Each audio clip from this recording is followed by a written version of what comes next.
Imagine olhar para a cruz de Jesus e perceber que algo passou despercebido por séculos. Todos nós já vimos aquelas 4 letras, INRI, mas quase ninguém sabe o que realmente está por trás delas.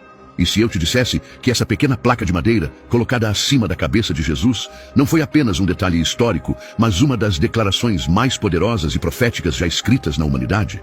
Algo tão grandioso que nem mesmo Pôncio Pilatos, o homem que ordenou que fosse escrita, conseguiu compreender. Hoje, você vai descobrir que INRI não é apenas uma sigla em latim.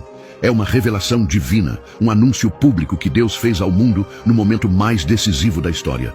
O que parecia uma zombaria se tornou uma das maiores verdades espirituais já proclamadas. Prepare-se, porque o significado real de INRI pode transformar completamente a maneira como você enxerga a cruz. Pôncio Pilatos não era um homem religioso, muito menos alguém interessado em verdades espirituais.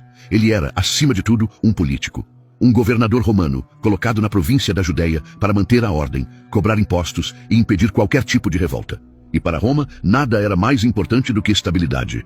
Pilatos governava um povo que ele não entendia e muitas vezes desprezava. Os judeus, por sua vez, odiavam estar sob domínio romano e viam Pilatos como um símbolo de opressão. Isso gerava tensões constantes. Em diversos momentos, ele tomou decisões que provocaram ira pública. Colocou escudos com símbolos pagãos dentro de Jerusalém, usou recursos do templo para financiar construções romanas e reprimiu revoltas com violência. Seu governo era marcado por atritos, escândalos e medo de perder o controle da região. Por trás dessa postura firme estava um homem inseguro, pressionado por Roma e vigiado pelos líderes judeus. Ele sabia que qualquer desordem poderia resultar em um relatório negativo enviado ao imperador, e isso poderia custar sua carreira ou sua vida. Por isso, quando Jesus é levado até ele, Pilatos se encontra em um dilema. Ele não vê crime algum digno de morte, mas também não quer irritar os líderes religiosos que exigiam a crucificação. Preso entre a justiça e a conveniência política, Pilatos age como muitos governantes da época. Escolhe a popularidade em vez da verdade. Esse é o cenário em que a história de INRI nasce. Não de fé, mas de política. Não de convicção, mas de pressão. E é exatamente por isso que o que acontece a seguir se torna ainda mais impressionante. Quando alguém era condenado à morte pelos romanos, especialmente a crucificação, era comum que uma placa fosse colocada acima da cabeça do prisioneiro. Essa placa, chamada títulos, tinha a função de informar publicamente o crime cometido. Roma fazia isso para humilhar o condenado e, ao mesmo tempo, enviar uma mensagem clara. É isso que acontece com quem desafia o império. Era uma forma cruel de propaganda e intimidação. Cada pessoa que passava pelo local da execução lia o motivo e automaticamente era lembrada do poder romano. No caso de Jesus, porém, algo incomum aconteceu. Pilatos não escreveu um crime, como era esperado. Ele não colocou blasfemador, rebelde, agitador ou qualquer outra acusação que os líderes religiosos tentaram impor. Em vez disso, ele escreveu: Jesus de Nazaré, rei dos judeus. Para os romanos, aquilo soava como uma provocação política. Para os judeus, uma afronta direta. E para Pilatos, era uma forma de se vingar dos líderes religiosos que o pressionaram a condenar alguém que ele sabia ser inocente. A placa foi escrita não porque Jesus cometeu um crime, mas porque Pilatos queria deixar claro que estava condenando um homem por supostamente reivindicar um título real. Era como se dissesse: aqui está o rei de vocês, derrotado, humilhado e pendurado numa cruz. Era uma mistura de sarcasmo e desafio.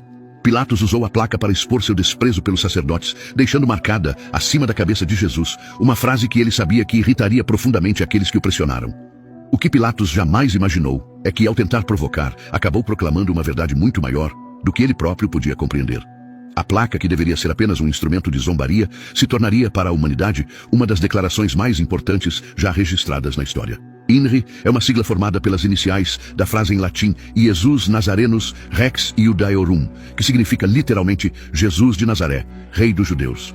Essa inscrição foi colocada por ordem direta de Pôncio Pilatos e se tornou, ao longo dos séculos, um dos símbolos mais reconhecidos do cristianismo. Mas para entender seu peso, precisamos voltar ao contexto em que ela foi escrita.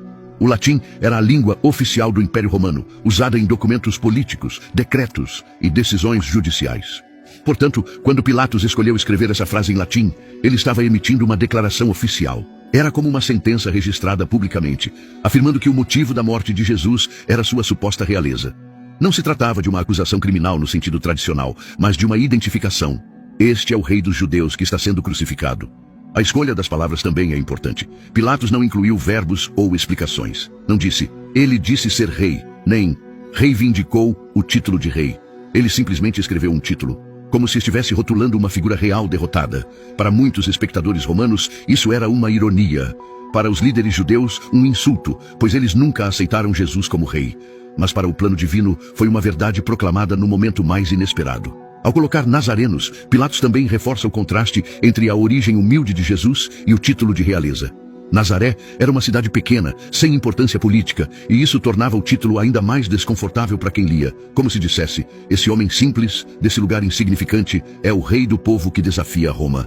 INRI, portanto, não é apenas um conjunto de letras. É uma frase carregada de camadas históricas, culturais e espirituais. O que o Império pretendia usar como humilhação acabou se tornando uma síntese perfeita da missão de Cristo na Terra.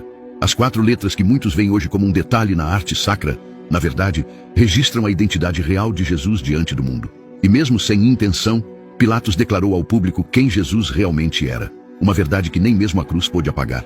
Quando Pilatos mandou escrever a frase que hoje conhecemos como INRI, ele não ordenou que fosse escrita em apenas um idioma. O texto bíblico afirma que a placa foi colocada em hebraico, em latim e em grego. À primeira vista, isso parece apenas uma formalidade comum para condenados que eram conhecidos publicamente. Mas, quando olhamos mais de perto, percebemos que cada idioma carrega um peso simbólico profundo, quase profético, sobre quem Jesus era e sobre o alcance da sua missão. O hebraico era o idioma do povo judeu, da religião, das escrituras e da aliança entre Deus e Israel. Escrever Rei dos Judeus nesse idioma era, antes de tudo, um lembrete para a própria nação que esperava o Messias. Mesmo rejeitando Jesus, o povo viu o título colocado diante dos olhos, afirmando que aquele crucificado era justamente o rei prometido, o herdeiro legítimo do trono de Davi. Em hebraico, a inscrição funcionava como um testemunho direto ao povo da aliança. O seu rei estava ali. O latim, por outro lado, era a língua oficial do Império Romano, o idioma da lei, da autoridade militar e do poder político que dominava o mundo. Ao escrever o título em latim, Pilatos afirmou que Jesus não era apenas um personagem religioso dos judeus, mas alguém cuja liderança tinha implicações políticas para Roma. Mesmo que Pilatos tivesse intenção irônica, sua frase em latim proclamava algo muito maior. Jesus é rei diante de qualquer império terreno. O Messias não era apenas um líder local, mas alguém cuja soberania ultrapassava fronteiras e alcançava o mundo gentílico sob domínio romano. E o grego, por sua vez, era a língua da cultura, da filosofia, do comércio e da comunicação internacional. Era o idioma que conectava todos os povos do Mediterrâneo. Ao colocar a frase também em grego, Pilatos, sem perceber, proclamou que Jesus era rei, não apenas dos judeus, nem apenas dos romanos, mas de toda a humanidade. O grego representava o mundo intelectual, o mundo das ideias, o mundo que pensava sobre o sentido da vida. Nesse idioma, o título se tornava quase universal. O rei que dá sentido à existência humana estava ali crucificado, oferecendo redenção a todos os povos. Esse detalhe mostra algo extraordinário. Mesmo na crucificação, a mensagem sobre Jesus já estava sendo declarada em uma linguagem global. 3 idiomas, 3 públicos, 3 continentes representados. E tudo isso apontava para uma verdade espiritual profunda. O sacrifício de Cristo não era local, não era político, não era étnico, era universal. A placa sobre sua cabeça, escrita nesses 3 idiomas, já anunciava que sua morte teria impacto para toda tribo, língua e nação. Assim, INRI não era apenas uma identificação de crime. Era uma profecia viva, escrita em 3 idiomas diferentes, proclamando ao mundo inteiro que o verdadeiro rei havia vindo, e que sua realeza não podia ser limitada por fronteiras, tradições ou impérios. Quando observamos a cena do julgamento de Jesus diante de Pilatos, percebemos uma ironia impressionante. Ali estava um governador romano, investido de poder político, acreditando ser o juiz supremo daquele momento. Pilatos pensava ter em suas mãos o destino de Jesus. Ele acreditava que podia soltá-lo ou crucificá-lo, dependendo de sua decisão. Mas, na verdade, Pilatos era apenas uma peça dentro de um plano muito maior, um plano que já estava escrito desde a fundação do mundo. A placa colocada sobre a cruz, a frase que viria a ser resumida como INRI, é um dos símbolos mais claros dessa ironia divina. Pilatos ordenou que aquela escrita fosse colocada acima da cabeça de Jesus como uma espécie de acusação. Para ele, era um gesto de escárnio, uma forma de ridicularizar os judeus e, ao mesmo tempo, se distanciar da responsabilidade. Mas aquilo que Pilatos escreveu com intenção humana carregava, sem que ele soubesse, um propósito celestial. Pilatos pensou que estava apenas registrando o motivo da execução. Entretanto, Deus estava usando a mão de um governador pagão para proclamar uma verdade eterna. Jesus é rei. Pilatos tentou se esquivar da culpa dizendo, o que escrevi, como se estivesse afirmando sua autoridade final. Porém, ele não percebeu que sua frase havia sido inspirada por uma autoridade muito maior. Naquele momento, o poder humano estava servindo ao plano divino, mesmo sem querer. E o mais intrigante é que os líderes religiosos pediram que Pilatos mudasse a frase. Eles não queriam que estivesse escrito Rei dos Judeus, mas sim, ele disse, eu sou o Rei dos Judeus. Eles queriam transformar